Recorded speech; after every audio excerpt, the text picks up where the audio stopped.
रोज़नामा ख़बरें के YouTube channel पर आपका स्वागत है। आखिर वही हुआ जिसका डर था। अब पूरी दुनिया उस डर के उस अंदेशे से पूरी दुनिया बहुत ज़्यादा फ़िक्र में थी कि क्या फिर एक मिनी वर्ल्ड वार शुरू हो जाएगी। तो आखिरकार ईरान ने इसराइल पर हमला कर दिया, जिसके बारे में ये कहा जा रहा था कि ईरान इतना मजबूर और लाचार हो गया है कि अगर वो हमला करेगा तो पूरी दुनिया उसके ऊपर चढ़ दौड़ेगी, और इस डर और इस खौफ की वजह से ईरान चुपचाप रहेगा और वक्त का इंतज़ार करेगा।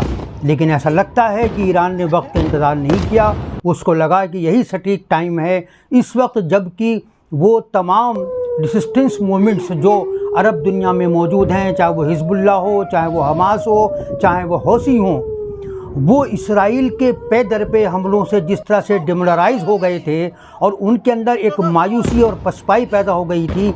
ईरान के अचानक 400 से ज़्यादा मिसाइलों के दागे जाने से पूरी कैफियत, पूरा सिनेरियो चेंज हो गया है।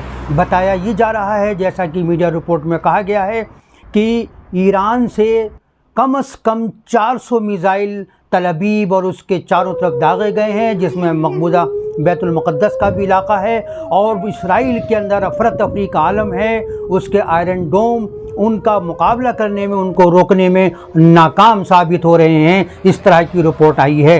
ये भी कहा जा रहा है कि पूरे तल अबीब में और उसके आसपास के शहरों में धमाके हो रहे हैं। उन धमाकों से वो दिल दहलाने वाले धमाके हैं जिससे खिड़कियां और दरवाजे बुरी तरीके से हिल रहे हैं।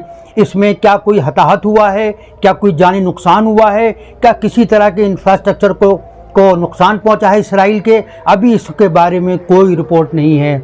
मीडिया में तरह तरह के दावे हो रहे हैं। वॉइस ऑफ अमेरिका की रिपोर्ट के मुताबिक पूरा इलाका दहला हुआ है, लेकिन ये नहीं कह सकते कि जो धमाकों की आवाज़ें हैं वो आयरन डोम की हैं या तल अबीब पर दागे गए मिसाइलों की हैं। ये 400 मिसाइल जो दागे गए हैं वो ईरान की तरफ से वो जवाब है, जैसा कि ईरान का पहला बयान आया है जिसमें उसने ये बात कही है कि ये इस्माइल हनिया और हसन नसरुल्लाह की शहादत का जवाब है और ये हमलों की पहली खेप है और मज़ीद इस पर हमले किए जाएंगे।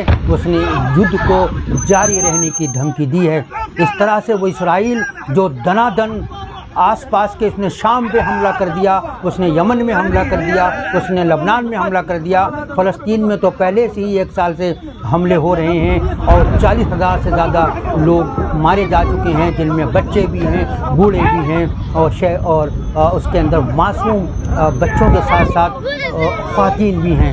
40,000 से ज़्यादा की तादाद पहुँच गई है। गज़ा पूरा चचल मैदान हो गया है। इसी तरीके से लबनान में भी शहरी इलाकों में बमबारी हुई है और एक अंदाजे के मुताबिक 1,000 से ज़्यादा शहरी मारे जा चुके हैं। हालांकि इसराइल ये कहता है कि सारे मारे जाने वाले हिजबुल्लाह के मेंबर हैं, लेकिन उसके अंदर 5 साल के बच्चे भी हैं और उसमें ख़वातीन भी हैं जो मारी गई हैं। लेकिन आइए अब उस खबर की तरफ फिर दोबारा आते हैं। इसी के साथ एक और ख़बर आई है। वो ये खबर है कि तल अबीब के करीब जाफा में एक हमला हुआ है। अंधाधुंध फायरिंग में कम से कम 4 लोग मारे गए हैं।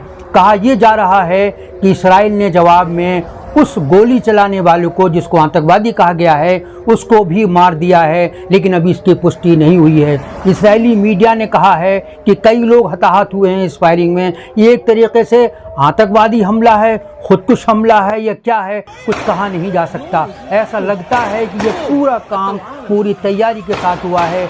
ईरान ने भी सोच समझ कर हमला किया है। और आप ये याद रखिए कि 7 अक्टूबर करीब आ रहा है। 7 अक्टूबर वो तारीख़ है जब हमास ने इसराइल पर हमला किया था, जिसमें कई सौ लोग मारे गए थे और कम से कम 200 से 250 लोग यरगमाल बना लिए गए थे, जो आज तक उसके कब्ज़े में हैं।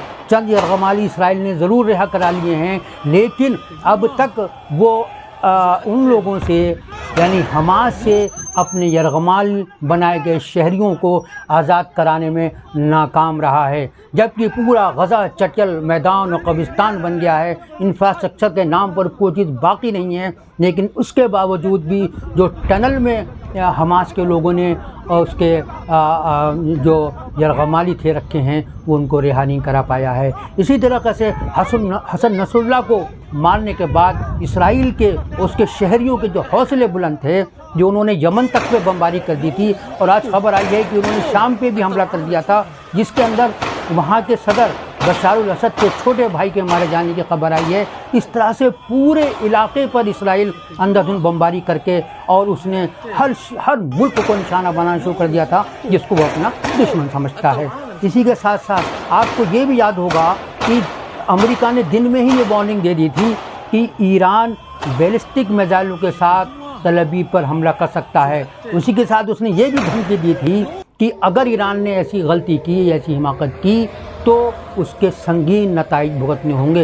इधर अमेरिका में कौमी सलामती कौंसिल का इजलास हो रहा है, नेशनल सिक्योरिटी कौंसिल का इजलास हो रहा है, और उधर इसराइल में जंगी काबीना का इजलास शुरू हो गया है। उसमें क्या होता है, क्या फ़ैसला होता है, ये तो आने वाला वक्त बताएगा। ये रात बहुत भारी है, इस रात में कोई भी खबर आ सकती है।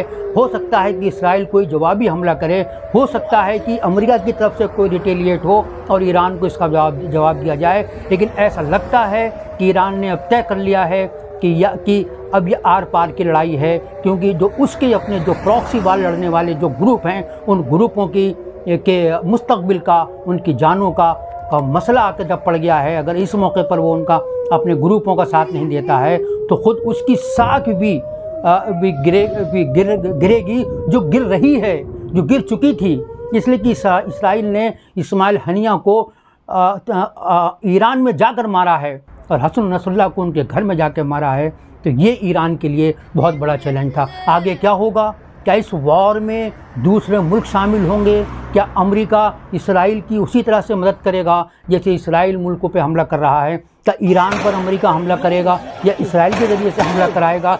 या वो ममालिक, वो अरब ममालिक जो खामोशी के साथ इस तमाशे को देख रहे हैं, क्या वो भी इस जंग में शामिल हो जाएंगे? क्या इस मसले को शिया सुन्नी रंग दिया जाएगा? ये सब चीज़ें आने वाली वक्त बताएगा। इस रात में क्या होता है हमें भी नहीं मालूम, आपको भी नहीं मालूम। आप भी मुंतज़िर रहिए। और ये रात, जैसा कि मैंने कहा, ये क़यामत की रात होने वाली है। बहुत कुछ होने वाला है, बहुत कुछ हो रहा है। कितना जानी नुकसान हुआ है, कितना इंफ्रास्ट्रक्चर तबाह हुआ है, अभी इसके बारे में कुछ नहीं कहा गया है। आप भी इंतज़ार करिए कि सुबह तक शायद कुछ तस्वीर वाज़ेह होगी। जाते जाते आपको ये बता दें कि तल अवीव के करीब जाफा में एक हमला हुआ है, जिसे आतंकवादी हमला कहा है इसराइल ने, जिसके अंदर 4 इसराइली शहरी मारे गए हैं। उसी के साथ ईरान ने 400 से ज़्यादा मिसाइलें तल अवीव पर दाग दी हैं। ये बैलिस्टिक मिसाइलें हैं जो बहुत ख़तरनाक, बहुत तबाहकुन होती हैं। और कहा ही जा रहा है कि इसराइल का डिफेंस सिस्टम आयरन डोम उनको बचाने में नाकाम रहा है। तो आखिर क्या होने वाला है? क्या मिडिल ईस्ट फिर तबाही की तरफ जाएगा? क्या वर्ल्ड वार शुरू होने वाली है या शुरू हो चुकी है? इसका पता हमको जल्द ही लग जाएगा। आप भी इंतज़ार करिए, हम भी इंतज़ार करते हैं। बस आज के लिए बस इतना ही।